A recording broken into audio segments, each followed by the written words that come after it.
Hello friends, welcome to ARMENA'S kitchen. இன்றைக்கி நம்ம கிச்சனில் கொளுத்து எடுத்துகிற வெயிலில் சில்லுன்னு ஒரு ரோஸ் மில்க் குடித்தா எப்படி இருக்கும், அப்படி ஒரு ரோஸ் மில்க் எப்படி செய்யலாங்கிறத நம்ம பார்க்க போகிறோம். அதுக்கு தேவையான பொருட்கள் 3-4 table spoon sugar, rose milk essence, அதுக்கப்புறமா பால். ரோஸ் மில்க் எசன்ஸ் நம்மளுக்கு எல்லா சூப்பர் மார்க்கெட்லேயுமே இப்போ கிடைக்கிது. ஸோ நீங்கள் பக்கத்தில் இருக்க சூப்பர் மார்க்கெட்லேயே போய் கேட்டு பாருங்கள், ஓகேவா? பாலை வந்து நம்ம நல்லா காய்ச்சி எடுத்துக்கணும். நார்மலாக நம்ம பால் வந்து ஒரு டைம் பொங்குனதுமே நிறுத்தி எடுத்து வச்சுருவோம். இன்றைக்கி அப்படி நம்ம எடுத்து வைக்க போகிறதில்ல. பொங்குனதுக்கப்புறமா ஒரு 4 நிமிஷம் அதை நல்லா கொதிக்க விட்டு அதுக்கப்புறம் நம்ம நிறுத்திக்க போகிறோம். லைட்டாக அந்த பால் சுண்டுற வரைக்கும் வெயிட் பண்ணி அதுக்கப்புறமா நம்ம நிறுத்தி எடுத்து வச்சுக்க போகிறோம். ஸோ இந்த மாதிரி பொங்குனதுக்கப்புறமா ஒரு 4 நிமிஷம் நல்லா பால் கொதிச்சு வரட்டும். பால் கொதிச்சு வந்ததுக்கப்புறம் நிறுத்தினதுக்கப்புறமா நம்ம வந்து டைரெக்டாக ஓப்பன் ஸ்பேஸ்லேயும் ஆற வைக்கலாம். இல்லை அப்படின்னா லைட்டாக ஆறினதுக்கப்புறமா ஃப்ரிட்ஜில் வச்சு சில் பாலாகவும் யூஸ் பண்ணிக்கலாம். ஸோ நம்ம பால் ரெடி ஆகிடுச்சு, இதை ஆறட்டும். நம்ம வந்து சுகரை வந்து இன்றைக்கி டைரெக்டாக ஆட் பண்ணிக்க போகிறதுல சிரப்பாக செஞ்சு ஆட் பண்ணிக்க போகிறோம். ஸோ நம்ம சுகர் சிரப் செஞ்சிடலாம். நான் 3 டேபிள் ஸ்பூன் சுகர் எடுத்திருக்கேன். ஸோ அதே அளவு தண்ணி, 3 டேபிள் ஸ்பூன் தண்ணியும் எடுத்திருக்கேன்.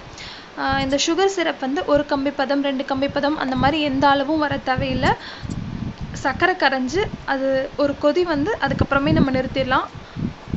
ஸோ சர்க்கரை கரைஞ்சிருச்சு. இந்த மாதிரி கொதிக்க ஆரம்பித்து ஒரு 30 to 40 செகண்ட்ஸில் நம்ம ஸ்டவ்வை வந்து ஆஃப் பண்ணிடலாம். ஒரு வேளை நீங்கள் சுகர் சிரப்பை வச்சு கொஞ்சம் நேரம் கழிச்சு தான் யூஸ் பண்ணுறீங்கன்னா ஒரு சின்ன லெமன் பீஸ் போட்டு வச்சுருங்க. ஸோ அது வந்து கிறிஸ்டலைஸ் ஆகாமல் இருக்கும். நம்ம ரோஸ் மில்க் செய்ய ஆரம்பிச்சிடலாம். ஃபஸ்ட்டு பால் ஆட் பண்ணிக்கலாம். ஆட் பண்ணிவிட்டு கூட ஒரு 4 ஒரு 6 ஐஸ் க்யூப்ஸ் போட்டுக்கலாம். இதனால தான் நான் வந்து பாலை சுண்டை காய்ச்சி எடுத்துக்க சொன்னேன். ஏன்னா நம்ம ஐஸ் க்யூப்ஸ் சேர்த்துறப்ப ரோஸ் மில்க் இன்னும் ரொம்ப வாட்டரியாக நம்மளுக்கு தெரியும். பால் கொஞ்சம் திக்காக இருக்கப்போ நம்மளுக்கு அந்த ரோஸ் மில்க் ரொம்ப லைட்டாக இருக்குது, ரொம்ப வாட்டரியாக இருக்குது அப்படிங்கிற ஃபீல் இருக்காது. ரோஸ் மில்க் எசன்ஸ் வந்து ஒரு 1.5 டேபிள் ஸ்பூன் ஆட் பண்ணிக்கலாம்.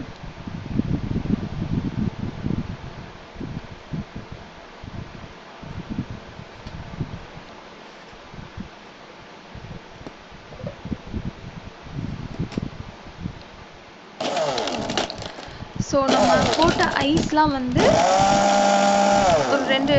ஒரு நிமிஷம் கூட நம்மளை அடிக்க தேவையில்லை. ஒரு 40 செகண்ட்ஸ் அந்த பல்ஸ் கொடுத்தோம்னாவே வந்துட்டு அடிபட்டுரும். அதுக்கப்புறமா நம்ம செஞ்சு வச்ச சுகர் சிரப்பையும் ஆட் பண்ணி திரும்பி வந்து ஒரு நல்ல ஒரு மிக்ஸ் கொடுத்துடலாம். இந்த வெயிலில் நல்லா சில்லுன்னு குடிக்க ஒரு ரோஸ் மில்க் சூப்பராக ரெடி ஆகிட்டு இருக்கு.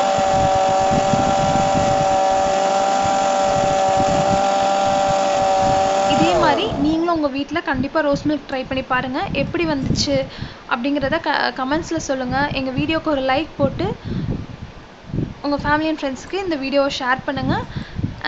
எங்கள் சேனலை சப்ஸ்கிரைப் பண்ணி பக்கத்தில் இருக்க பெல் ஐக்கானை மறக்காமல் கிளிக் பண்ணி வச்சுக்கோங்க. Okay friends, thank you.